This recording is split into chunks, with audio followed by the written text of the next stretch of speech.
Welcome back, everybody, to your daily update on the state of Corralt Ghislaine. And this is the penultimate update on the state of Corralt Ghislaine for now, because we're almost done with Fall of Light. We're going to wrap it up tomorrow. Today we're going to talk about chapters 22, 23, and 24. So we have like two large chapters tomorrow, and then we're done. So we still need to figure out what to do on Monday. So you have time to let me know what you want me to tackle next. It could be novels of the Malazan Empire. At least some of them are rather quick. It could be Path to Ascendancy. It could be something entirely different. Let me know what you think in the comments, and let's get started, shall we? Sweet. Cheers.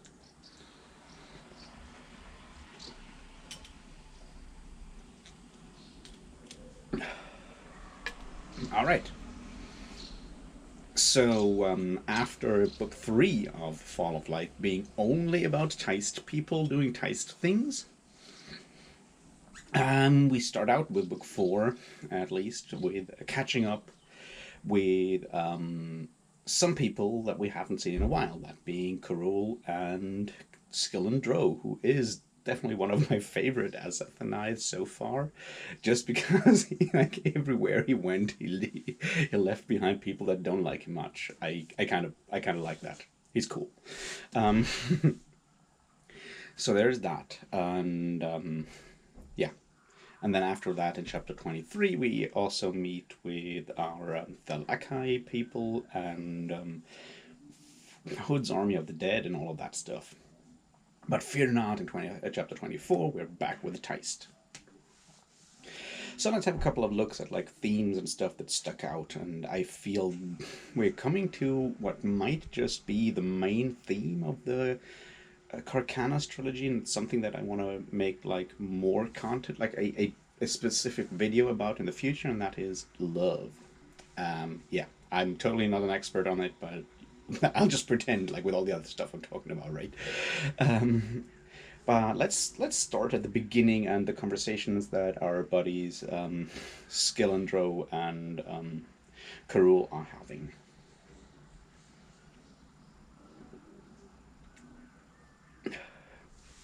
There's once again the whole idea of nature versus or the wild versus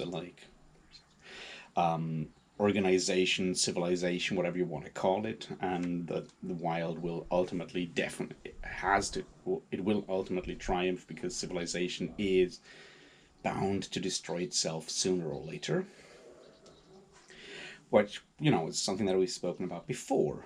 But then we also come to the idea of how that other big conflict, that conflict being rational thought versus love, and Skillandro being on the lookout for love, and the idea that Karul's gift of sorcery to the world is a gift of love, in a way, in a lot of ways. And this is something that we need to look at a lot more because it has like other implications as well. And that being that if our mindset, our lookout, our way of perceiving the world becomes more and more rational, we push aside that sense of wonder, that idea that there are some things that can't be explained by what you might call science or logic or rational thought or whatever. That there are things that can't be explained. Um, and that has that has huge consequences in general how we approach new things, because if we find something new, we don't wonder about it. We just assume that we will figure out how to use it, because with like understanding always comes the need to use things, right? It's like we've spoken about that before. It's basically the whole idea of Francis Bacon's New Organon. What came after that is like the idea is like we figure out the universe, we find its levers, and then we push them to get the maximum result for ourselves. So making room in our hearts and in our thoughts for that sense of wonder, that what you may call love or whatever else you want to call it, as something that can't be argued about, that can't be reached by argument, is absolutely vital if we want to have like a future that is not just cold and dreadful in a way, because suddenly everything becomes like, what you might call a cage where we can't get out of because we built these arguments of like how the world works, and that's pretty sad if that happens. So make room for love. If even someone like Skill and Dro can do it, then we all can. And he kind of has that argument with the idea that we flee forward into like progress, the idea of like godhood being one of those things that we as individuals always dream of becoming like more powerful and whatnot, and that also societies can fall in the same like trap, and that obviously is the trap of like progress for progress sake. We just like rush forward and we don't even think about whether we should do something, because we're so occupied with the question of whether we can do something, and that has obviously dire consequences in the long run, which once again we can see kind of with the Thai society, especially with their approach to now the newfound sorceries. Like, yeah, we don't think about the consequences of that sorcery, just like figure out how to use it, as brutally as possible, as quickly as possible. Another thing, though, that we talk about in chapter 22 is once again the absolute like inhumanity of the Azathanai. It's a theme that we've spoken about before. The Azathanai being very much like children in a lot of ways when it comes to their like fundamental inability to understand like good and evil in certain aspects, or like like the morality, because we have that problem there with Ardata, whom we have also met now.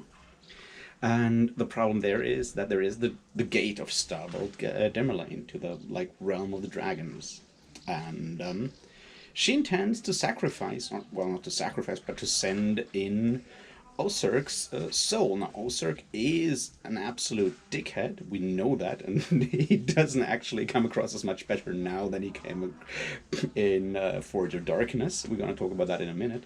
But her argument is like, put his soul in there to seal the gate, because she wants to have her, I keep forgetting his name, Thalakai, lover, companion, or whatever, because she has more use. She deems him more useful, which is a purely utilitarian argument. That gate needs to be sealed. Osurk is there with his soul, and he can do it. So that's it. Now that is absolutely cruel in that moment towards Osurk is something that Ardatha just doesn't understand, which is the huge flaw in like utilitarian ethics in a lot of ways, right? Is that we can't like the idea that utilitarian ethics work great on paper if you're not involved. It's like, yeah, sacrifice for the greater good and all of that, you know, looks wonderful and makes a lot of sense on a logical level, as long as you're not the one person being sacrificed. And that's something that we see here. And Ardata is clearly, she just doesn't care about that, right? I mean, that's the thing that we see there as well. Also, we finally meet now not only Teleras but also Curdle. We have both of them now, and they already behave as insufferable as later on in the Malazan Book of the Fallen. So yeah, that was pretty fun to see them both trying to get their hands on Osurk, and Osurk being the whiny little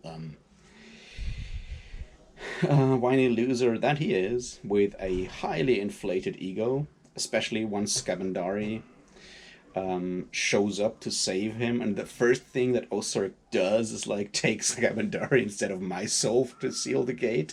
It's like he doesn't even, he's terrible. I don't like Osurk at all. He's not a good person.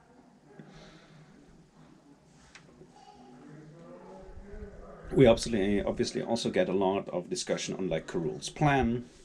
That plan being like dragons, to bind dragons towards specific aspects, specific gates, of sorcery, and then use our data to bind them, actually, to make them like to actually chain them to those aspects so they can't just renege on their like deals or guardianship. We also hear about the rise of the Grey Shore, so the Realm of Shadow will have to show up at some point. That point obviously being, well, I guess in a book called Walk in Shadow. Or maybe stuff happens tomorrow. We'll see. See, that's like the fascinating thing right now is like I haven't read this book yet. I don't know what will come in those last two chapters. I'm just as clueless as, well, probably you. Most of you have already read those books, so probably I'm more clueless than you. You're already all laughing about all my naive ideas and stuff, but we'll see. Point is, they are already on like they are already trying to Curdle and Tellerest are already planning to usurp the realm of Shadow. Um, so yeah, that's pretty fun to see. So the deal goes through. Skillendro takes the Thelakai into the gate and apparently leaves the Thelakai to seal the gate, and he himself wanders through into Starvelt Demolane to, I don't know, do some good, do some good at the dragons until they try to tear him apart again. Which is one thing that we also should talk about in like a bit earlier. The idea is like how or like why Skillendro goes to all these different peoples and does stuff until they send him packing. And there's like two things in there. The one thing is that he, or from the outside, it looks like he's trying to make their to improve their lives or their cultures or whatever. But he himself says he doesn't do that to actually do something good. He just does it because he's bored.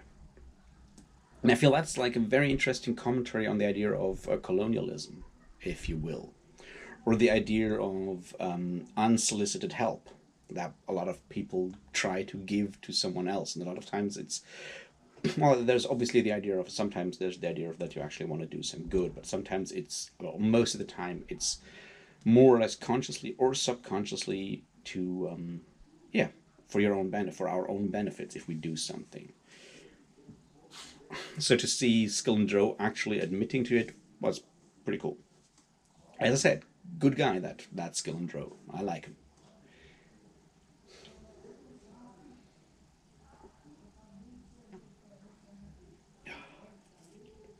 Now let's look at the Thelakai part. What we see here is once again, and this is like a general thing when we look at the entirety of Forge of Darkness and Fall of Light, and this is one of the themes that I'm probably going to come back to tomorrow, or if I do like a full-on like my thoughts on Carcana so far video or whatever. There's a lot of people running around at the moment in that world that may be Kurel Galen and other realms that are close to it. And most of them are behaving like children in specific ways. Like they seem to be very, unaware of a lot of responsibilities and whatnot. And you see that definitely with the Thelakai and Lasaruk in particular, but also her husbands and all that scene. That part, we see it there. Definitely with her just not realizing that that her games that she's playing with her husbands and Hanako may actually have like serious consequences, which is exactly that point of like growing up. You have the same with Arathan and Korea did that later on as well. It's like those people do things in play, and this is like one of the main things that we learn through growing up in a lot of ways. It's like we cross boundaries in play again and again and again to figure out where those boundaries are, and this is sort of the process that we see here in at least some ways with like a lot of the characters or whole peoples and their way of their behavior, I feel. So yeah, Lasaruk finally gets what she wants with her from Hanako, and then all her husbands decide to walk into the realm of death together with Hood, because Hood manages to open that gate, and he and everyone else walks in there except Arathan Gethal, who is, yeah, you came back from that house, from that Azath house, Korea and Iphael, that one dog runner that Korea is mostly using to bait Arathan, I think. Um, yeah, we see that scene is also one that I find is very interesting to look at.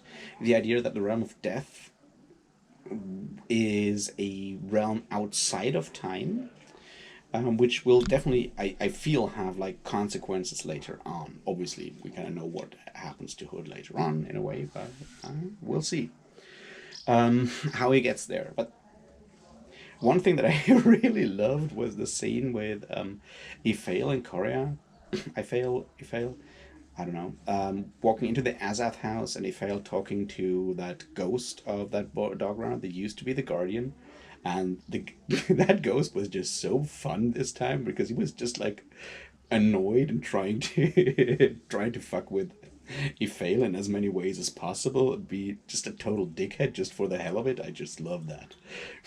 When you like whole and he gives like some warning or like some prophecy about the whole idea of the ritual of Telan, and what will happen once that how that all will turn out in the future, which is interesting.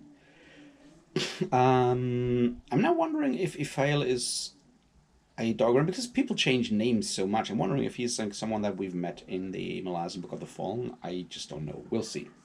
Um, but that whole idea when he's just going explaining that like those with potential can see in the future because time is starting to lose its meaning here near the thing, the realm of death and all of that. And it's like, oh, and being dead helps too. And I'm like, yeah, no shit, Sherlock. So that was just like really, really funny. I just really enjoyed that. Um, but yeah, it's obviously a tragic thing. And it was like a very interesting idea there with Iphael and the notion of grief. That grief is something that is handed on from generation to generation. I feel like there's a lot to that because grief is once again something that we need to learn as humans over time. It's something that ideally we don't learn as kids, but only like when we grow older. Then once we, and this is I guess the part. It's like grief is one of those emotions that until you have felt it for the first time, until you've grieved for the first time, it's basically impossible to understand.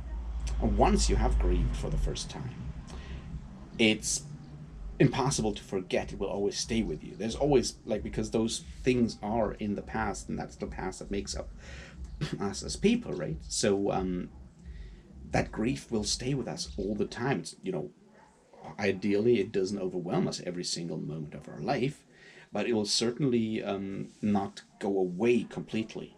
I feel it may change in flavor, but it will always remain with us.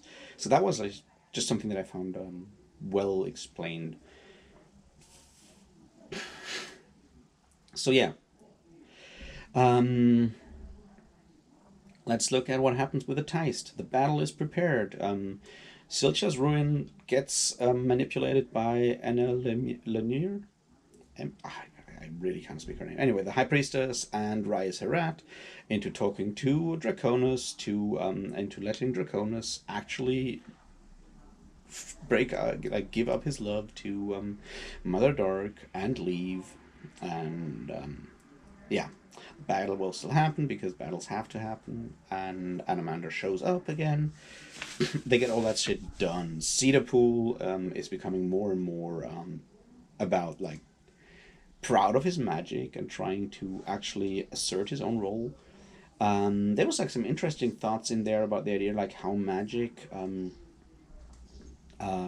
or like as a weapon of mass destruction is so much crueler than like hand to hand combat because it makes things so much easier. And I feel that's an important aspect there with technology in general. It's like the easier something becomes, the easy the easier it is for us to actually ignore the like moral aspects of it. It's like if I guess that's sort of the point there. It's like killing a human being like hand to hand is very difficult.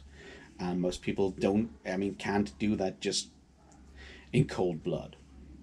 But pressing a button or casting a spell in cold blood that will kill thousands is way easier because there's like levels of abstraction behind it. So yeah, there's that going on now as well.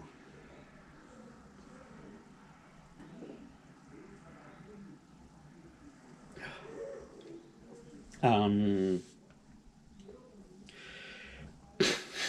well, Sanderlath is staying kind of insane. Um, but Rennick is trying to make things right, and I really like Rennick as a character here. So him deciding to go into the Citadel to talk to Orphantel to kind of make sure that Corlat has a future because Orphantel will treat her right and not,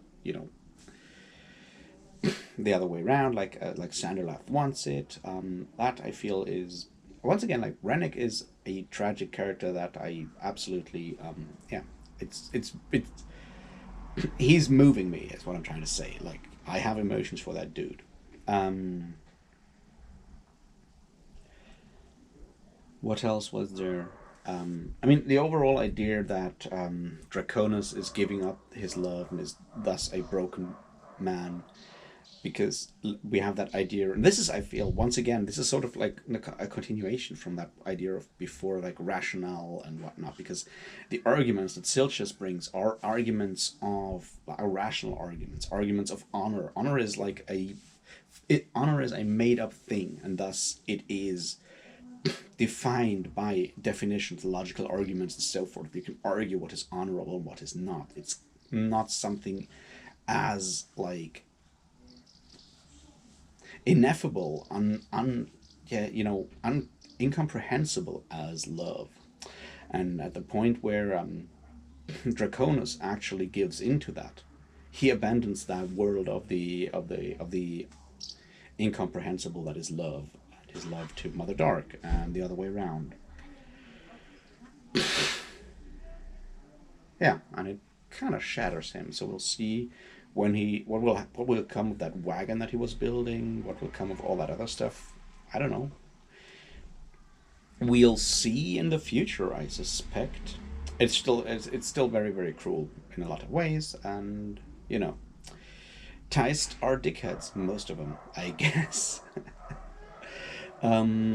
What else was there? Let me try to think because there was like a lot of action going on and not that much like I mean I might as well just have forgotten a lot of stuff because I'm not that smart.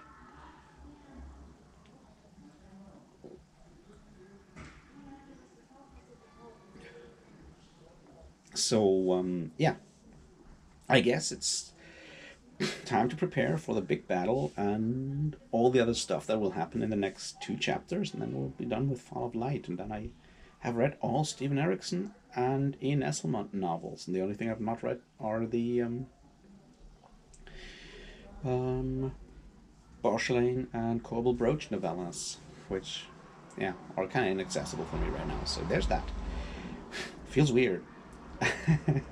Okay. I guess I'll leave you with all of that, and I'll talk to you tomorrow about the rest of it, and then we'll see where things are going from there. So until then, have a great Thursday evening, and cheers.